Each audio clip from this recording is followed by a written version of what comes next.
Ya entendemos que se oró por la palabra, ¿cierto? Así que los voy a invitar a abrir sus Biblias.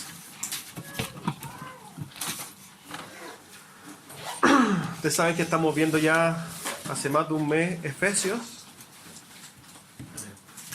Todavía estamos en el capítulo 1. Así que lo invito a abrir Efesios 1, versículo 17 al 19. Amén. Cuando lo tenga, cuando lo encuentre, los voy a invitar a ponerse de pie y a orar a nuestro Dios. Amén.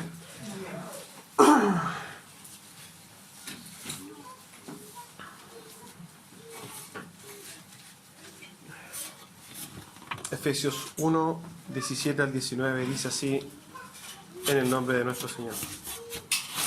Para que el Dios de nuestro Señor Jesucristo, el Padre de gloria, os dé espíritu de sabiduría y de revelación en el conocimiento de Él, alumbrando los ojos de vuestro entendimiento, para que sepáis cuál es la esperanza a que Él os ha llamado, y cuál es la riqueza de su gloria, cuál es la riqueza de la gloria de su herencia a los santos, y cuál es la supereminente grandeza de su poder para con nosotros, los que creemos, según la operación del poder de su fuerza.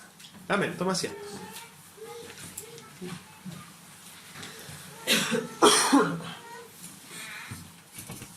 Bueno, si ustedes se fijan, la palabra y el título de usted está en su tríptico. El título del mensaje de hoy día es el desarrollo de su conocimiento, o sea, del conocimiento de Dios. El desarrollo de nuestro conocimiento en Dios. Pablo, ya sabemos que estaba orando, ¿cierto? La semana pasada hablamos de que en el versículo 16 él está orando, donde está orando a Dios y dándole gracias a Dios por los efesios, porque eran una iglesia bíblica, porque eran una iglesia que mostraba realmente los frutos de una iglesia de Dios. Y él está orando para dar gracias, ¿cierto? Pero también está orando para pedir.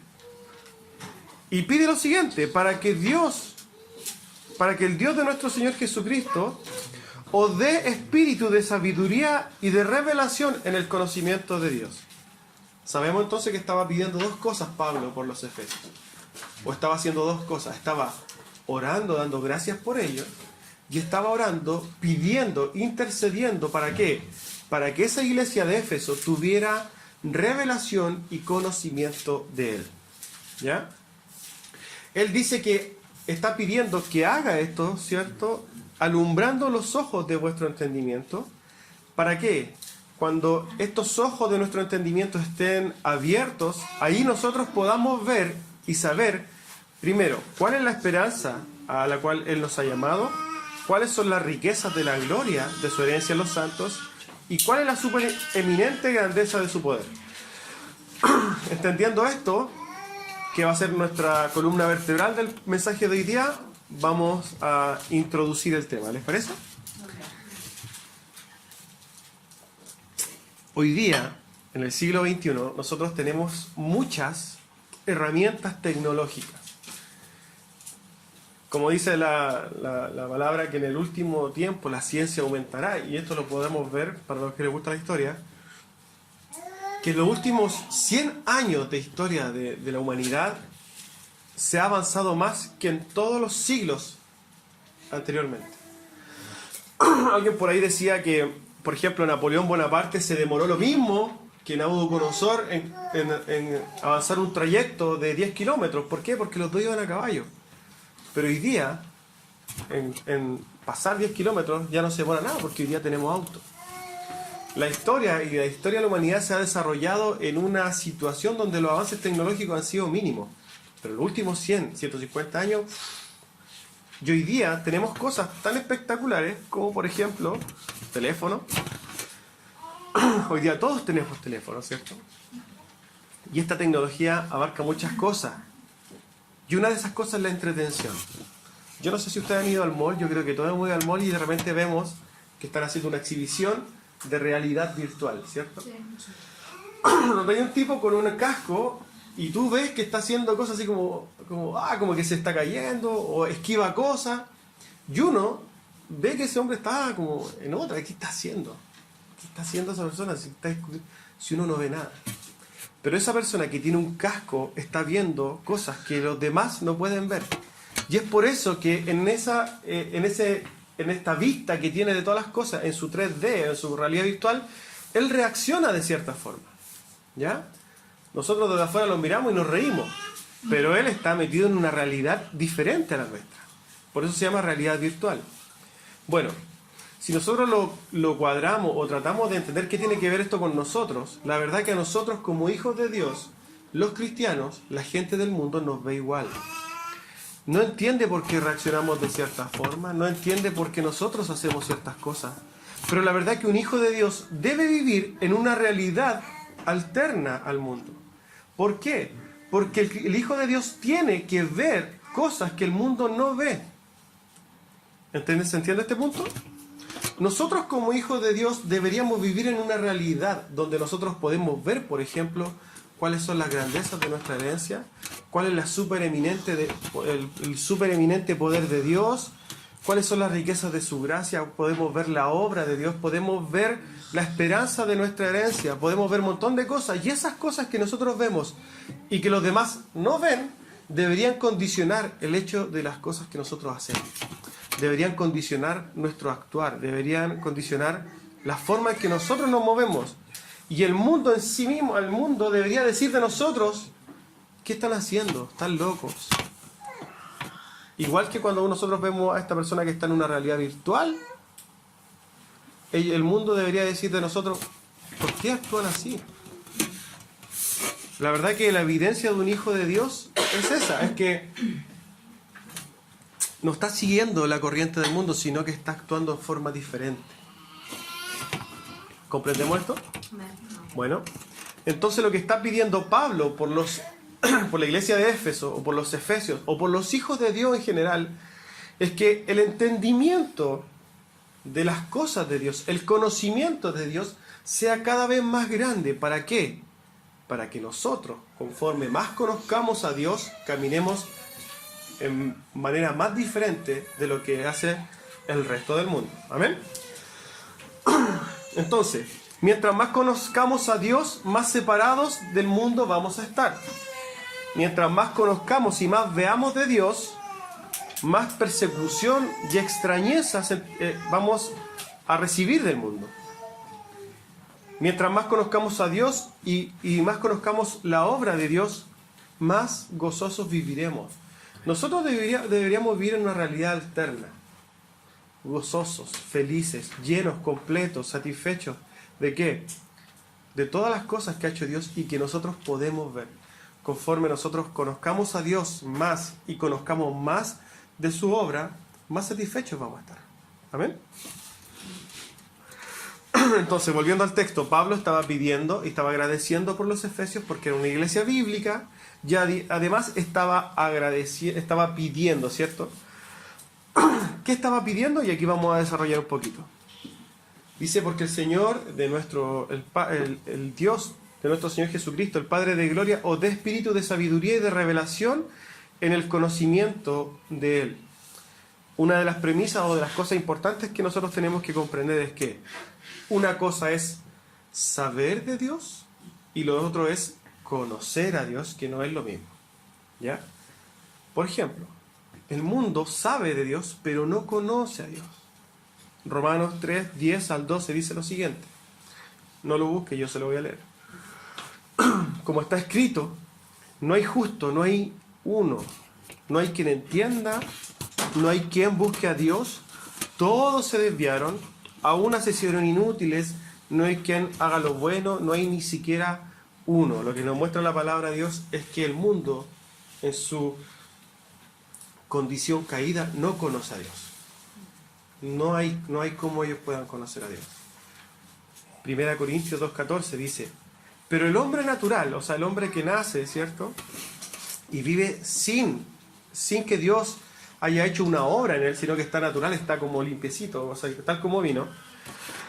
el hombre natural no percibe las cosas que son del Espíritu, porque para él son locura y no las puede entender, porque se han de discernir espiritualmente. Lo que está diciendo Pablo en la carta a Corintios es lo siguiente: el hombre que nace del vientre de la mamá y empieza a nacer, y Dios no ha hecho una obra de regeneración en esa persona no puede entender las cosas espirituales de Dios, no puede entender nada de Dios.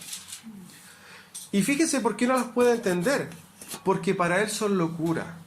Yo creo que muchas veces cuando nosotros predicamos, la gente nos ve como locos. Y dice las cosas que nosotros estamos diciendo son: no, tú estás chalado, ¿qué estás hablando de estas cosas? O no las entiende. Hoy día el mundo, y esto lo sabemos, el mundo te dice: piensa en ti mismo, pero la palabra de Dios nosotros dice: no, nosotros amemos a nuestro prójimo como a ti mismo.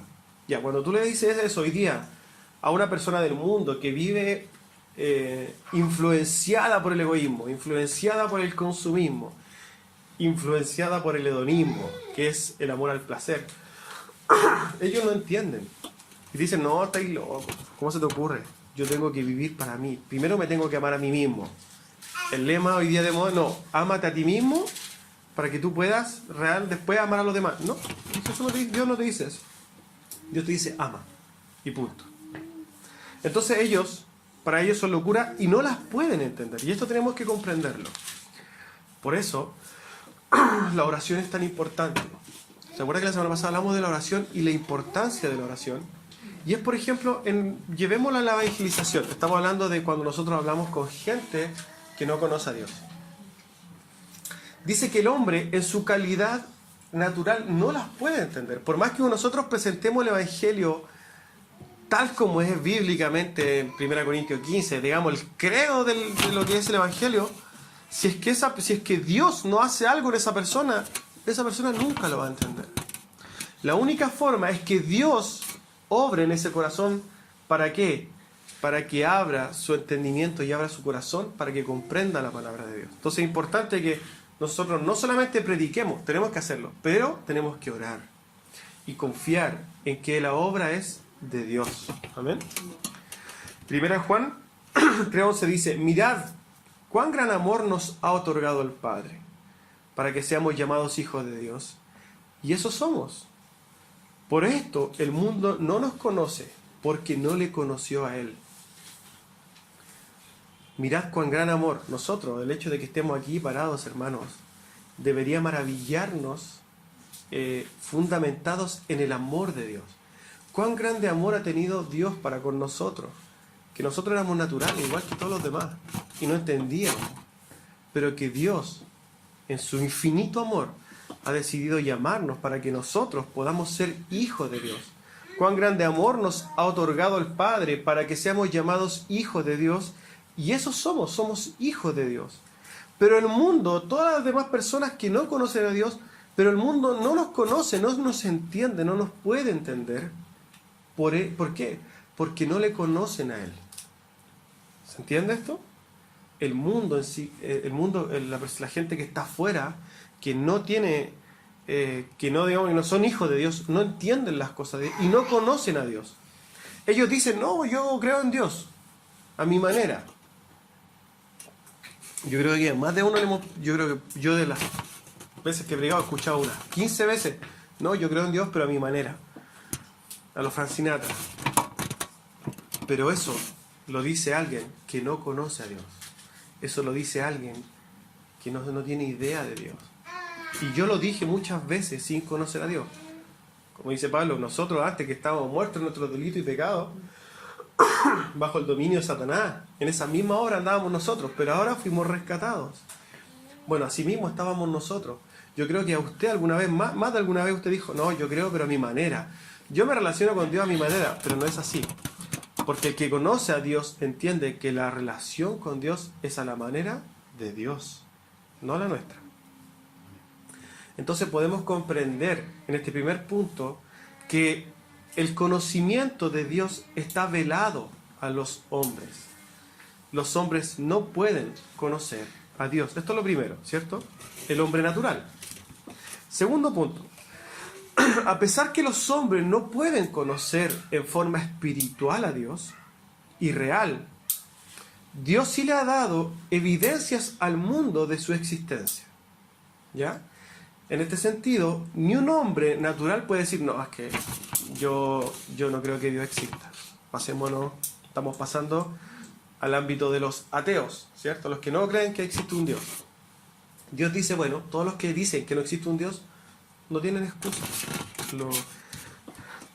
Lo vamos a leer en Romanos 1:20, porque dice así: porque las cosas invisibles de Él, su eterno poder y deidad, se hacen claramente visibles desde la creación del mundo, siendo entendidos por medio de las cosas hechas, de modo que no tienen excusa. Lo que está diciendo Dios es lo siguiente: las personas no pueden decir que no existe un Dios. ¿Por qué? Porque la creación da testimonio de la obra de Dios. Todo lo que nosotros vemos en la creación, las cosas preciosas, o sea, todas las cosas, la creación es perfecta, y eso da evidencia de que existe un creador detrás. Por ende, por más ateo que tú seas, tú no puedes negar la existencia del creador. Eso es lo que está diciendo Romanos. Entendiendo, dice, por las cosas invisibles de Él, su eterno poder y deidad, se hacen claramente visibles desde la creación del mundo, siendo entendido por medio de las cosas hechas, todo lo creado, todo lo que uno ve, una flor, un animal, nosotros, nuestro cuerpo perfecto, son evidencias de que existe un creador. Y dice Pablo, no tienen excusa. Entonces tenemos dos premisas. Primero, el mundo no conoce realmente a Dios espiritualmente, pero sí sabe que existe un Dios. ¿Ya? Esto en el ámbito del conocimiento de Dios, ¿cierto? Tercer punto.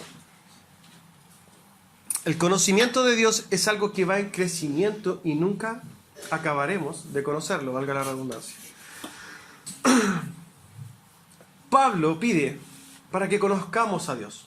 En el libro, en este texto que estamos hablando, Pablo dice, yo pido para que Dios se revele a sí mismo a ustedes y ustedes le conozcan. Ahora mi pregunta es, ¿los efesios ya conocían a Dios? Sí, eran una iglesia bíblica, ya conocían a Dios. Pero Pablo dice, yo estoy orando para que ustedes reciban el conocimiento y la revelación de Él. Entonces lo que está diciendo es que este conocimiento, bueno, no tiene fin, la palabra lo dice así, dice, y esta es la vida eterna, que te conozcan a ti, el único Dios verdadero, y a Jesucristo a quien has enviado. La vida eterna en sí mismo es el conocimiento eterno de Dios. Nosotros nunca vamos a parar de conocer a Dios. Los eruditos más grandes de las Biblias, hoy día, eruditos bíblicos, después de estar toda una vida estudiando la palabra de Dios, nunca dejan de maravillarse de las cosas que siguen encontrando solamente en la Biblia. Debemos también comprender lo siguiente: la Biblia, no tengo la Biblia aquí, lo tengo acá, la Biblia no encierra a Dios. No. Dios es mucho más que la Biblia, pero Él en la Biblia nos ha revelado ciertas cosas que nosotros hoy día podemos conocer de Él, pero Dios es mucho más. Si nosotros en una vida eterna no podemos ni siquiera conocer la Biblia, ¿cuánto más va a ser conocerlo a Él? Es una cosa infinita. Colosenses 1:10 dice lo siguiente: para que andéis como es digno del Señor, agradándole en todo, dando fruto en toda buena obra y creciendo en el conocimiento de Dios. Pablo, nuevamente hablando a los colosenses, le dice, bueno, es bueno que andes como es digno del Señor. Primero, agradándole. Es parte de nuestra obligación como hijo de Dios. Caminar agradando a Dios, lo primero. Segundo, dando fruto en toda buena obra, haciendo buenas obras, que de nosotros manen o nazcan frutos, buenas obras, ¿cierto? Y lo tercero, creciendo en el conocimiento de Dios. ¿Ya? Hay una observación que tenemos que hacer respecto a este tema, y es que yo creo que más de nosotros conocemos a algún hermano o alguna persona que lleva años en el Evangelio, 20 años, 30 años, 40 años en el Evangelio, pero no entiende nada de él. Mi pregunta es, si un hijo de Dios camina con Dios, esa persona debería ir creciendo en el conocimiento de Dios, ¿cierto? Ahora, si una persona está 40 años y no ha crecido nada en el Señor, ¿esa persona habrá estado caminando con Cristo esos 40 años? Es algo para que lo analicen. Porque un hijo de Dios no debería por ningún motivo estar 20, ni 30, ni 5 años sin crecer en el conocimiento de Dios.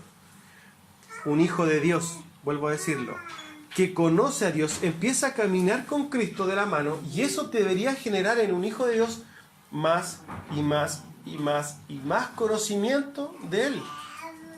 Si es que no pasa eso, es que es muy probable que tú no vayas caminando con Cristo de la mano, sino que tú vas caminando solo. Juan 14, 23 dice, el que me ama guarda mis mandamientos, ¿cierto?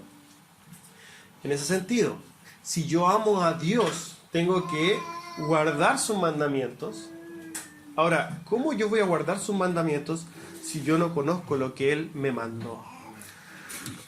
Nosotros podemos comprender que la única forma de que nosotros podamos conocer a Dios es a través de la palabra. ¿Ya? Dios presentó y se encargó a través de la historia de que nosotros tuviéramos esta Biblia preciosa que es su palabra, para que esa palabra sea nuestra guía. Comprendamos esto y preguntémonos. Si es que Dios no hubiera puesto parámetros para el conocimiento de Dios, y como está en este nuevo movimiento carismático de hace ya 100 años, donde dice que todo es espíritu, si dejara esto libre al espíritu, ¿cómo sería? ¿Qué podría decir? Bueno, esto sí es conocer a Dios y esto no. ¿Por qué? Porque uno diría, bueno, yo en el espíritu entendí que a Dios le gusta comer papas fritas conmigo, y otro en el espíritu va a decir, no, es que a él le gusta comer hamburguesas. No hay parámetros. Pero Dios, en su sabiduría, dejó parámetros, y esos parámetros están plasmados en la Biblia. ¿Para qué? Para que si nosotros queremos conocerle a Él, vamos a ir siempre a la Biblia. La Biblia es nuestro parámetro. Como dice, cierto, sola Escritura, la Biblia es nuestra única fuente de autoridad y práctica. Para un hijo de Dios no hay otra fuente que no sea la Biblia. ¿Amén? Entonces, cuando dice Colosenses 1:10, ¿qué dice? Para que andéis como es digno del Señor, agradándole en todo. Y esto tiene que ver con la intimidad, ¿cierto? Agradándole, ser, es la palabra que le gusta mucho a mi esposa, que es íntegro, que nos cuesta.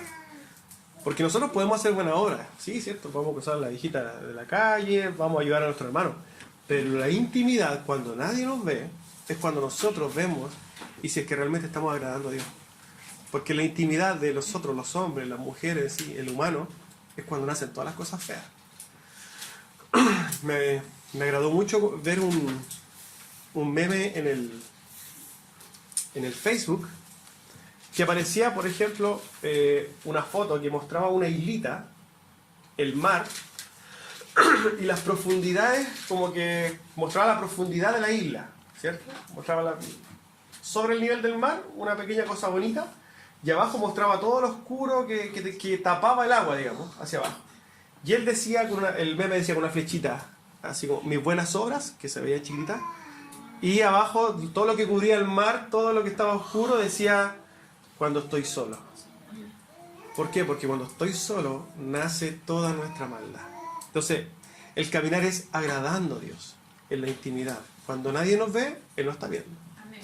Segundo, buenas obras para con todos. Y cuando hablamos de buenas obras, tendremos que hablar 5 días de las buenas obras. Porque todo es obra, ¿cierto? Pero, por ejemplo, las más visibles, ayudar a nuestros hermanos, ser buen esposo, ser buena esposa, ser buen hijo, ayudar en lo que se pueda, portarme bien. Y además de eso, dice, creciendo en el conocimiento de Dios. ¿Qué debemos entonces para crecer en el conocimiento de Dios? Empecemos a tomar nuestras Biblias y a leerlas. Porque si usted no toma su Biblia y no las lee, usted no va a poder conocer cada día más a Dios. Amén. Escuche un mensaje de gente que le recomendemos. Vais a escuchar, por ejemplo, a, no sé, ya conocen a todos, ¿cierto? Entonces, caminar con Cristo debe llevar cambios en el tiempo. Debe ser así. Y esto lo podemos ver, y quiero poner los ejemplos bíblicos para esto. Pedro, cuando Jesús se encontró con Pedro, ¿Pedro qué es lo que era? Era un pescador simple como él solo. Era como alguien, para llevarlo al día de hoy, era alguien como, oye, este loco tiene primero básico, quinto básico. Era alguien que era muy simple, digamos. No conocía mucho, no era alguien con un intelecto muy brillante, ni mucho menos. Y Dios lo llama así. Pero después, si ustedes ven el libro de Hechos, Pedro está exponiendo la palabra bíblica a miles de personas, tanto así que los fariseos dicen, oye, ¿y este simple de dónde salió?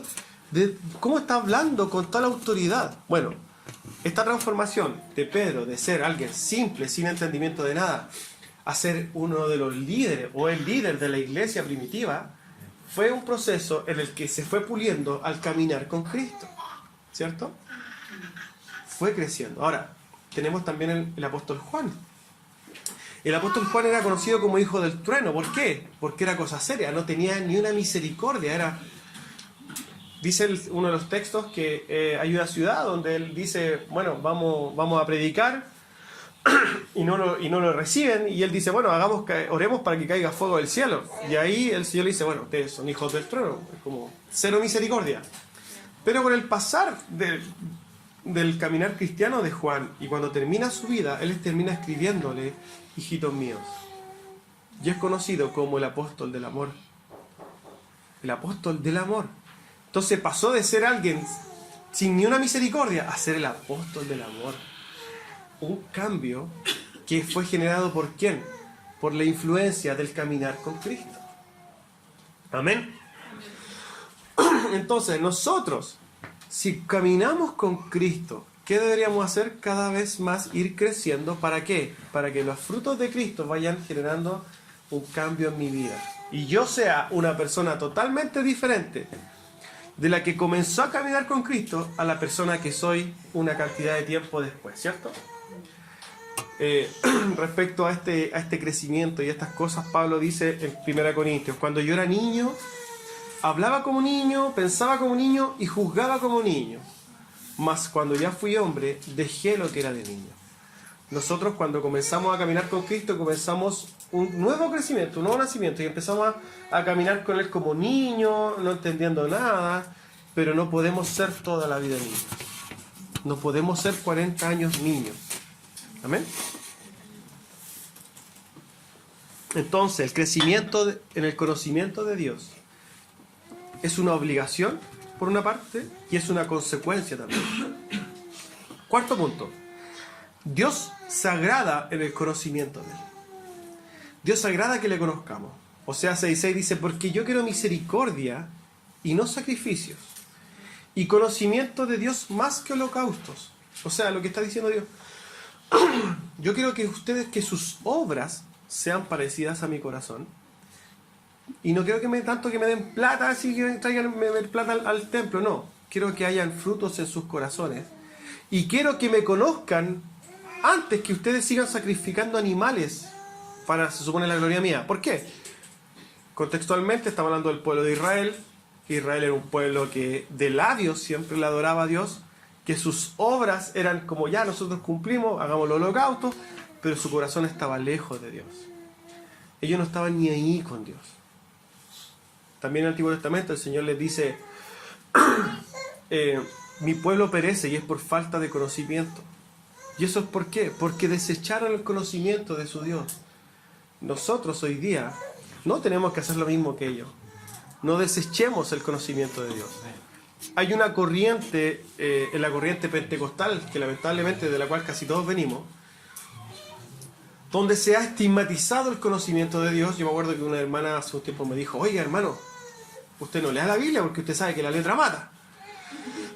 ¿Cierto? Pero es un entendimiento totalmente equivocado de lo que es el caminar cristiano, porque la letra en sí mismo no mata. Lo que mata se refería a la ley.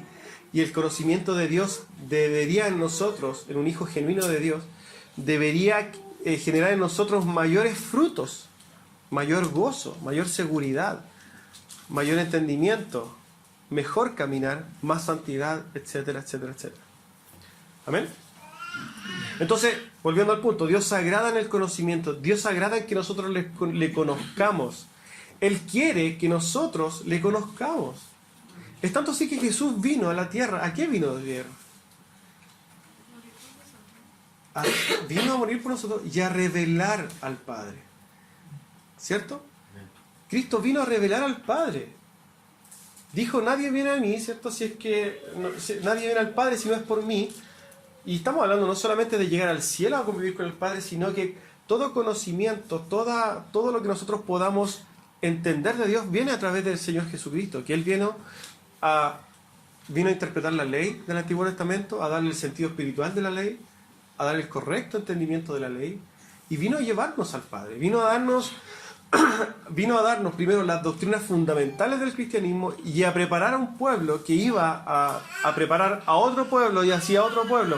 Cuando Jesús está orando en Juan 17, está diciendo y empieza a orar al Padre, y le dice, Señor, yo oro por aquellos que tú me diste, por los apóstoles, los que estaban aquí, por los que han creído, por la gente que me ha seguido.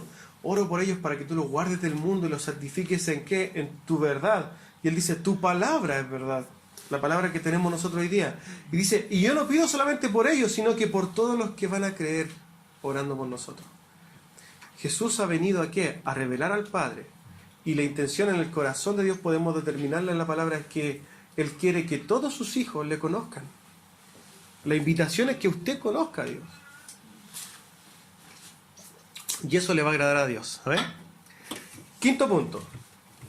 Respecto al conocimiento. El conocimiento debe condicionar nuestro caminar en Cristo. ¿Ya? Primera Juan 4:8 dice, el que no ama no conoce a Dios. ¿Por qué? Porque Dios es amor.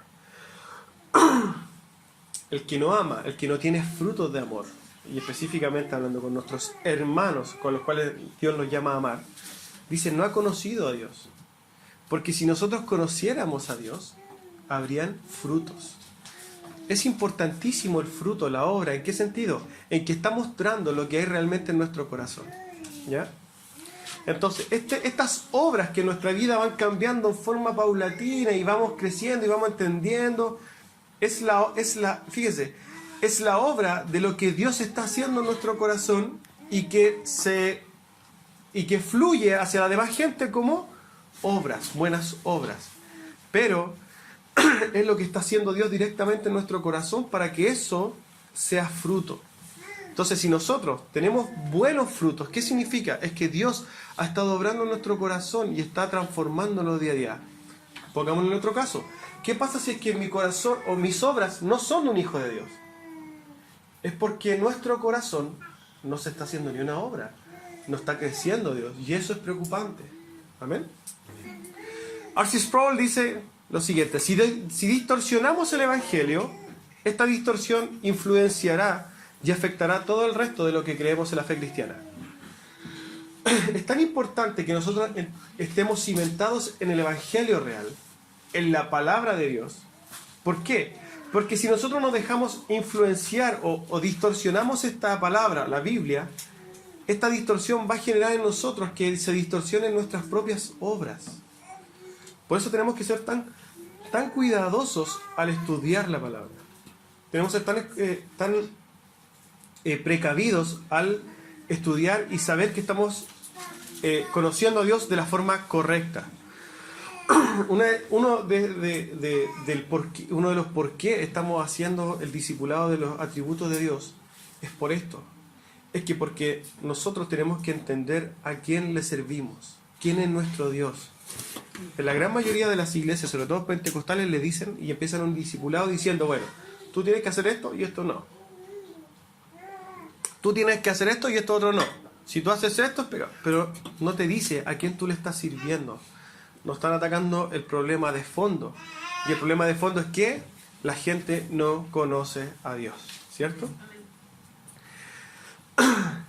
En el punto que estamos, el conocimiento de Dios debe condicionar nuestro caminar.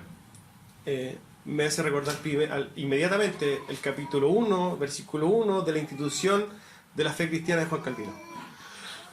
Él dice lo siguiente: lo primero que tenemos que hacer es conocer a Dios para que podamos conocernos nosotros mismos, ¿cierto? Podemos hacer una representación de esto como una luz. Nosotros estamos en una oscuridad total, la humanidad está caída, estamos totalmente oscuros. Y en esa oscuridad, en esta poca visión de lo que nosotros tenemos de nosotros mismos, nosotros pensamos que somos súper limpios, súper santos, somos hermosos, sin fallas, inmaculados. Pero eso pasa porque no tenemos luz. Pero conforme empieza a salir una luz allá, a lo lejos, nosotros empezamos a ver que, bueno, tengo las pequeñas manchas, ¿cierto? Empiezo a ver que, bueno, que ya no soy tan lindo porque se empiezan a ver mis defectos. Y conforme yo más me acerco a esa luz, que es Dios, yo me voy viendo más y más falla. Y mientras más me acerco, yo me estoy dando cuenta que yo soy lo más horrible que hay. Pero yo cuando estoy al lado de la luz, yo me doy cuenta que soy una lacra, que soy lo peor del mundo. Entonces, cuando nosotros empecemos a conocer a Dios, nos vamos a dar cuenta quiénes somos realmente nosotros. Y nos vamos a dar cuenta de nuestra maldad. Cuando yo empecé a caminar, yo pensé que pecar era, por ejemplo, yo no robo, yo no mato, perfecto, soy buena persona. Pero cuando empecé a conocer a Dios, me di cuenta que yo pecaba en cada momento de mi vida. Y que necesito urgente de la misericordia de Dios. ¿Amén?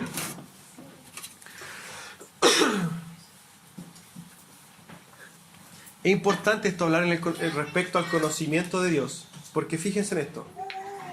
Mientras más conozcamos a Dios, más condicionados vamos a estar. Esto que vimos, más o menos lo pasó también Isaías. Isaías en el capítulo 5, si es que no me equivoco, tiene una visión. Ya puede llegar a verlo después en su casa en la Biblia. Isaías se ve en un templo donde estaba Dios en el trono y sus faldas, sus ropas, cubrían todo el templo. Era tal la gloria y la majestad de Dios. Y estaban los querubines que decían día y noche: bendito el nombre del Señor, sea toda la tierra llena de su gloria, ¿cierto?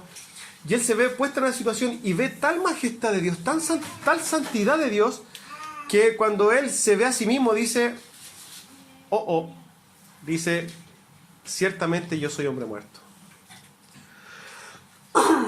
Cuando él se ve proyectado y comparado con la majestad de Dios, él se da cuenta de que él va a ser consumido por esa santidad, de que él no tiene salida, de que él va a ser muerto, porque no tiene nada, no hay nada que lo compare, que lo asemeje o que le dé la oportunidad de acercarse a tal santidad. Entonces él se ve condicionado de tal manera que dice: ay de mí que soy hombre muerto. Yo creo que no lo dijo así como lo digo yo con tal facilidad, yo creo que pegó un grito y yo creo que en estos sueños de terror nosotros hemos visto nuestras propias reacciones de cómo reaccionamos al terror extremo.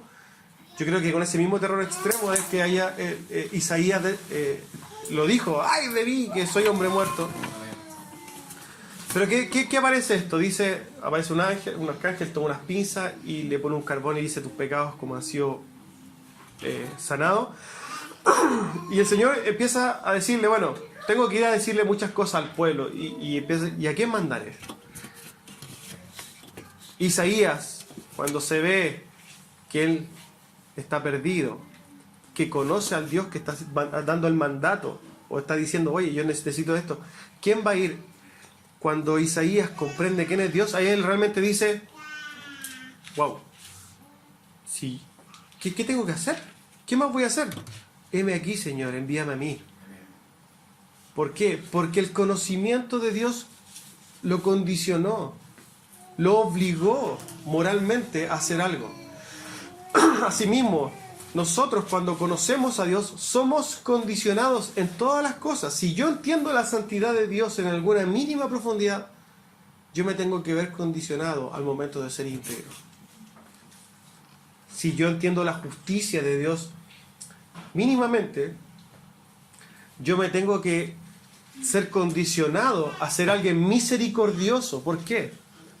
Porque cuando nosotros entendemos la justicia de Dios, nosotros sabemos que tenemos que ser consumidos por nuestra maldad. pero no lo somos. Dios tiene misericordia con nosotros. Entonces, si alguien me hace un mal a mí, si alguien me falla a mí, ¿cómo tendría que ser yo? Misericordioso. ¿Amén? Entonces, el conocimiento de Dios debe condicionar nuestro caminar en Cristo, nuestras obras. Sexto punto. Dios es el que da este espíritu de revelación en el conocimiento de Él. Es Dios el que lo da. Sin duda alguna podemos comprender que el hecho de que lo haga Dios, ¿cierto?, no invalida o no significa que yo no tenga que esforzarme en leer la Biblia. No. Porque Dios pone el querer como el hacer. Y esa línea, la hemos conversado 10.000 veces, no la conocemos. En cuanto a nuestra voluntad o la voluntad de Dios, no sabemos. Pero usted sí sabe que tiene que leer su palabra, la Biblia, y Dios va a hacer. Usted sí sabe que tiene que ocupar sus tiempos en forma diligente en pos del conocimiento de Dios, y Dios va a hacer. Entonces nosotros tenemos que hacer lo posible para que Dios haga lo imposible, y nosotros tenemos que hacer lo visible para que Dios haga lo invisible, ¿cierto?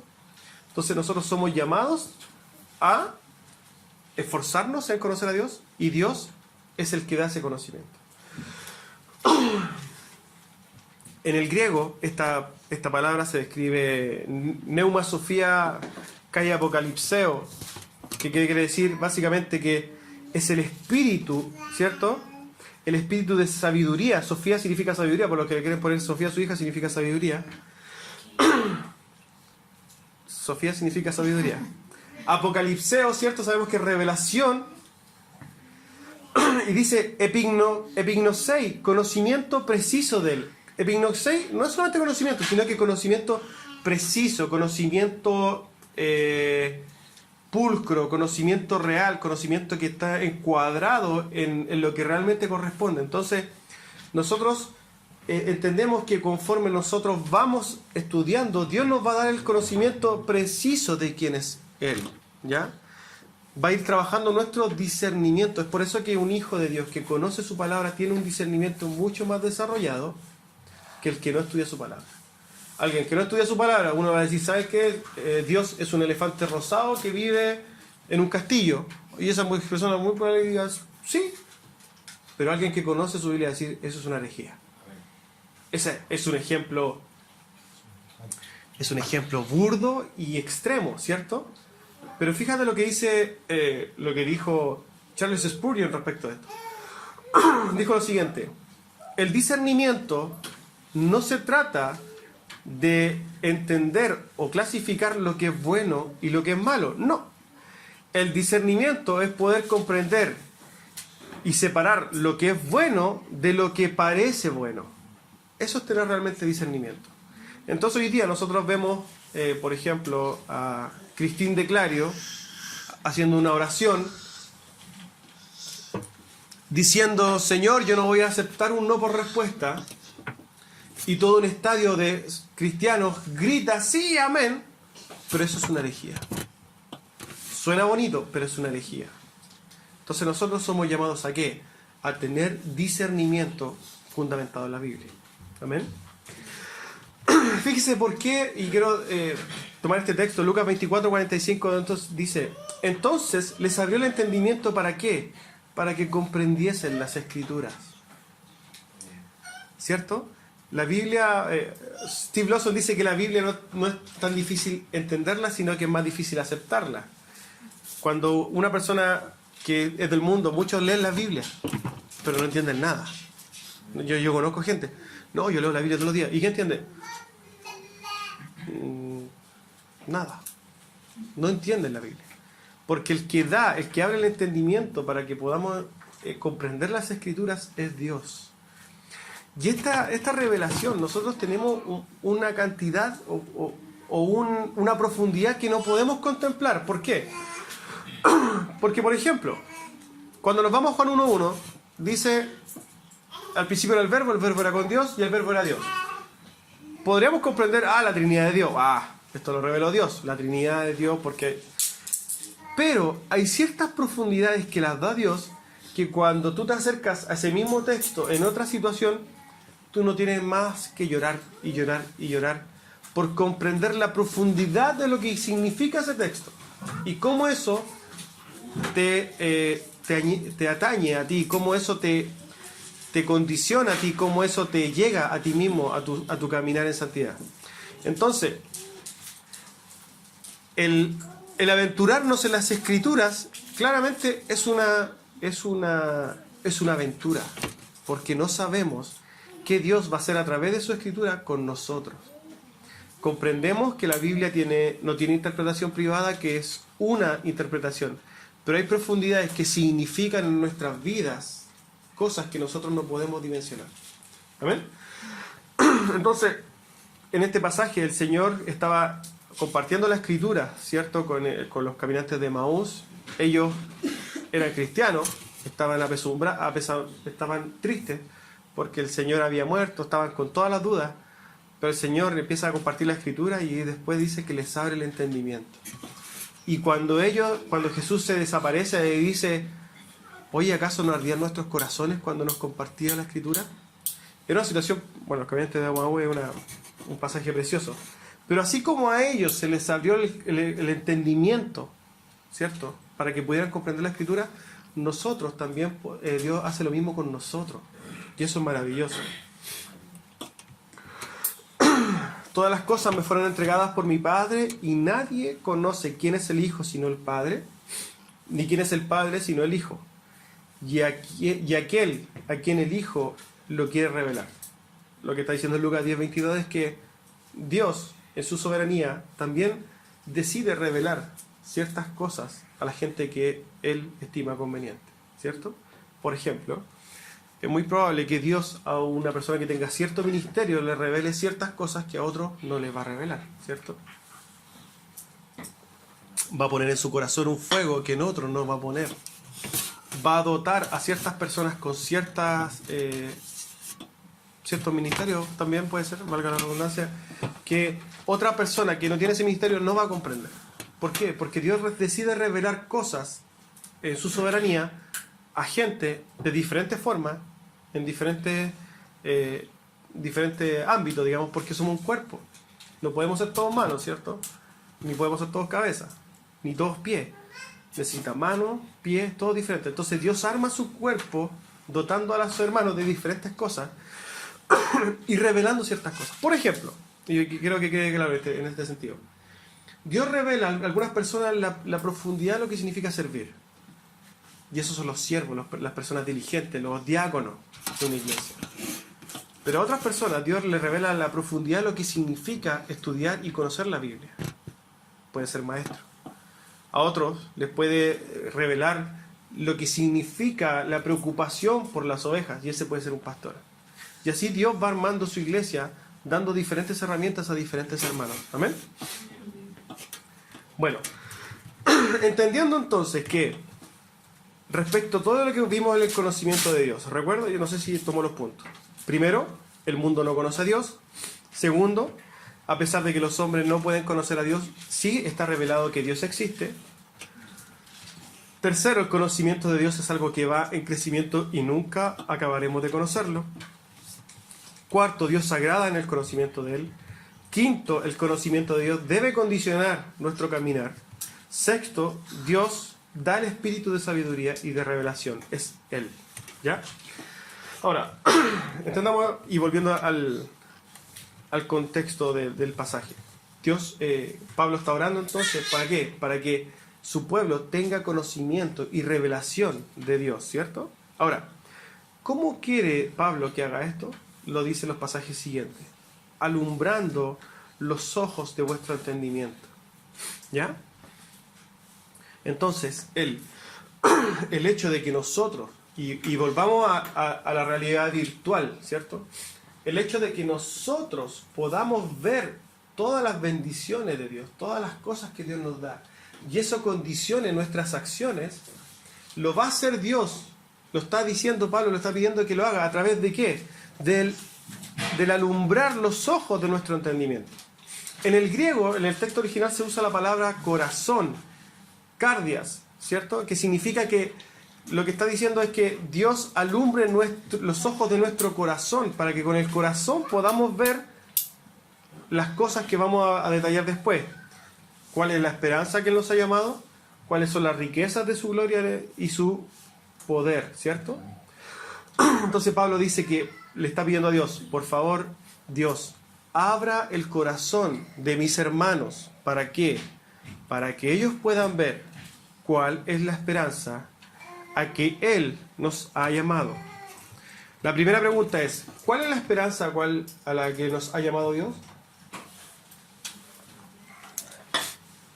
Nosotros sabemos que esperanza tiene que ver con esperar, ¿cierto? Entonces,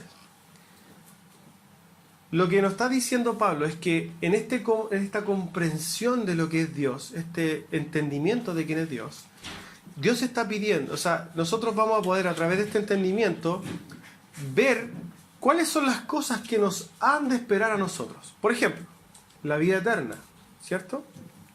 El poder verle cara a cara a Jesús, a Dios.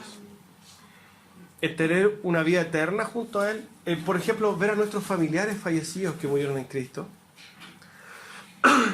El tener una morada en la ciudad celestial. Todas estas cosas son las herencias, que también después lo vuelvo a repetir, son las herencias que a nosotros nos van a llegar, que nosotros forman parte de nuestra esperanza. O sea, comprendamos lo siguiente. Mientras más yo viva entendiendo que eso va a llegar, yo debería estar más feliz y gozoso. ¿Por qué? Porque el que me está haciendo esa promesa de la vida eterna no es Juanito Pérez, no es sultano ni mengano, es Dios. El Dios que cuando nosotros lo conocemos sabemos que no muta, no cambia, que Dios es verdad, que Dios no falla, que Dios es todopoderoso, que Dios es soberano. Ese Dios que tiene todo control nos prometió cosas y esas cosas van a llegar. Ahora, para que nosotros podamos vivir viendo esas cosas con seguridad, con una esperanza certera, ¿cierto? Tenemos que entender que en el conocimiento de Dios eso va a venir. Y eso es lo que nos llama Pablo. Que alumbre los ojos de nuestro corazón. ¿Para qué? Para que nuestro caminar en la vida sea viendo lo que ha de venir, la esperanza. ¿Cierto?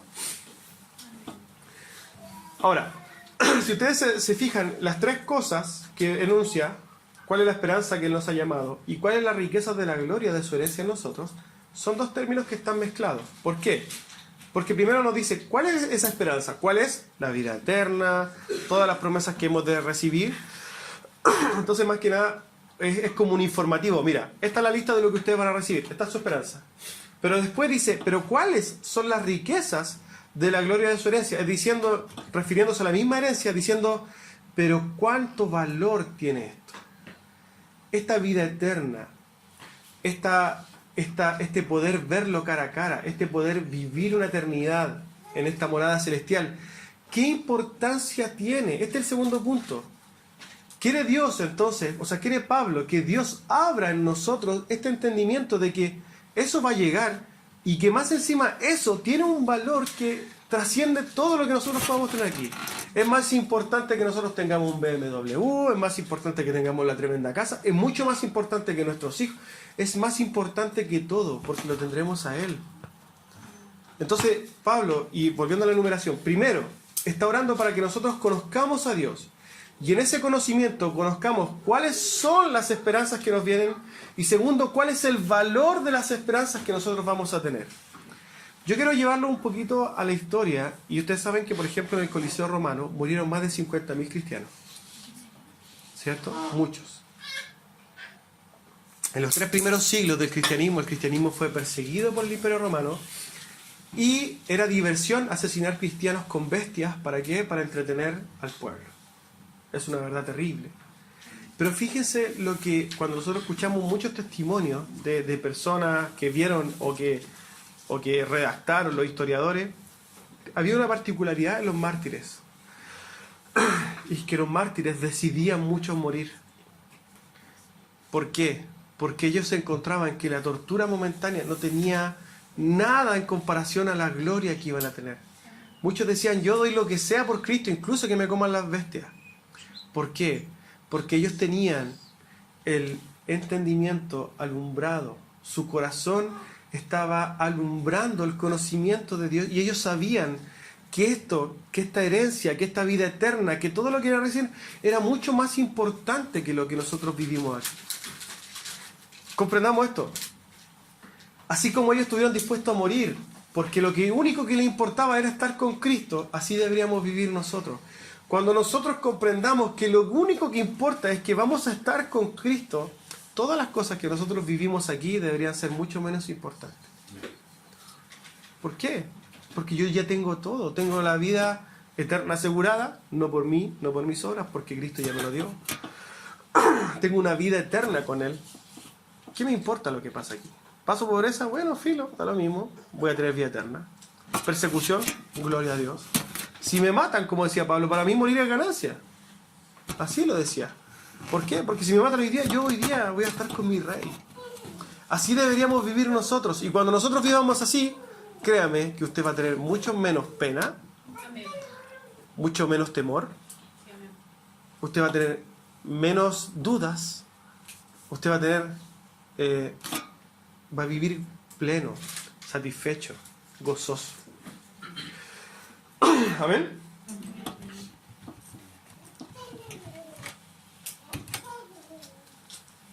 A través del estudio entonces de la palabra, Dios nos revela esta maravillosa herencia, su enorme valor y la seguridad de que esta herencia la tendremos sí o sí. Y es por eso que vivimos esperanzados en esa promesa. El caminar nuestro, el caminar en Cristo debe ser un caminar viendo las promesas celestiales, ¿cierto?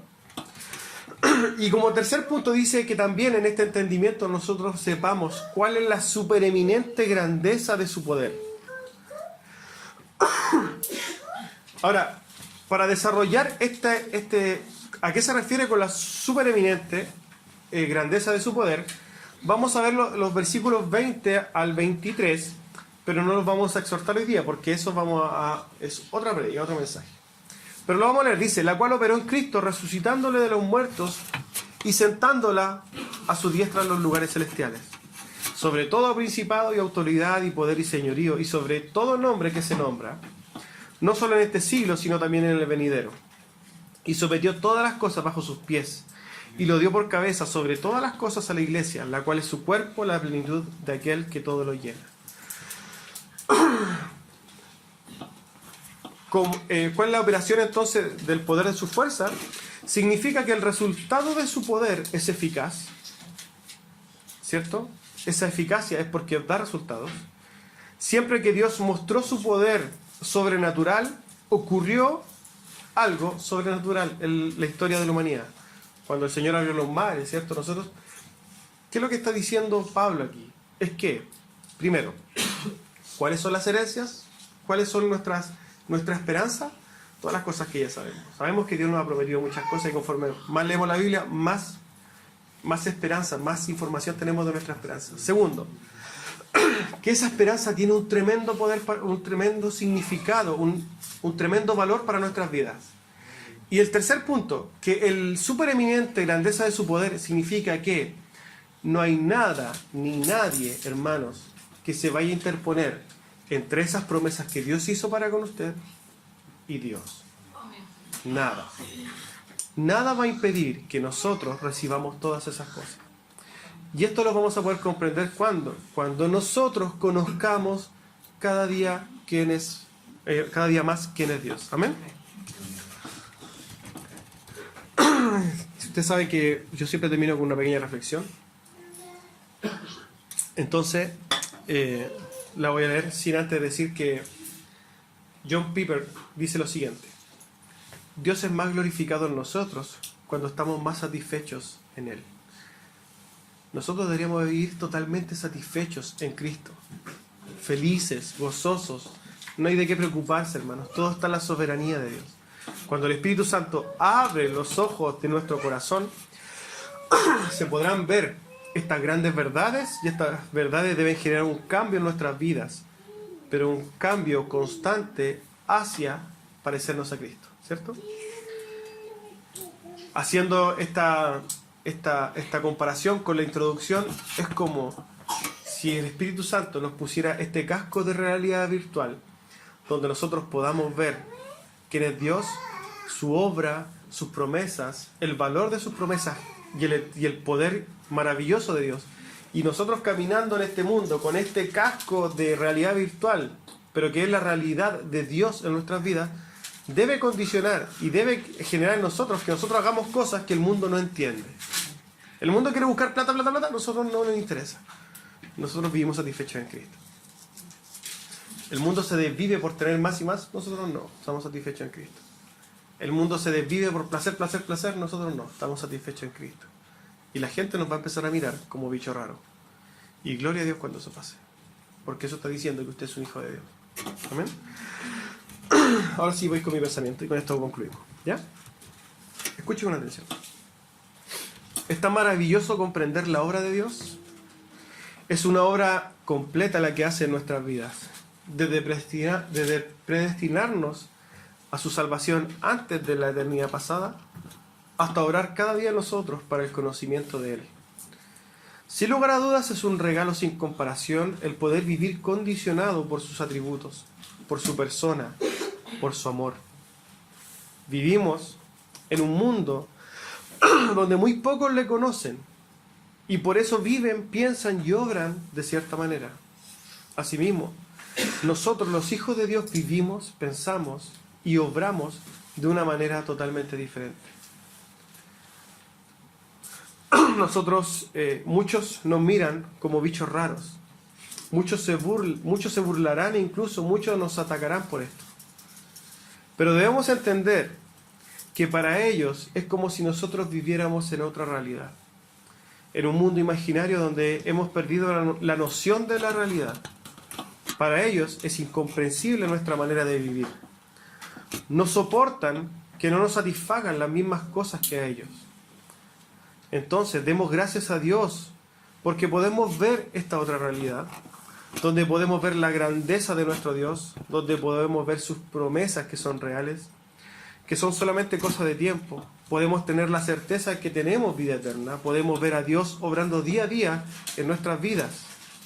Podemos saber que Él está con nosotros y que nos guía, nos enseña, nos corrige, nos disciplina y por sobre todo Dios nos ama, nos bendice. No me avergüenzo del Evangelio porque es poder de Dios para salvación. Y aún más me gozo y comparto el conocer a Dios y entenderlo. Y entender que fui salvado y rescatado de mi vana manera de vivir. Me apasiona y me mueve el compartir esta realidad y esta preciosa realidad a un mundo que vive sin esperanza. Y vive sin esperanza y sumergido en el entretenimiento. Pero que al momento de estar solos están vacíos. El mundo necesita este casco de realidad virtual. Necesita que Dios ilumine sus corazones para que puedan ver lo que nosotros vemos. ¿Amén? Pónganse que vamos a orar.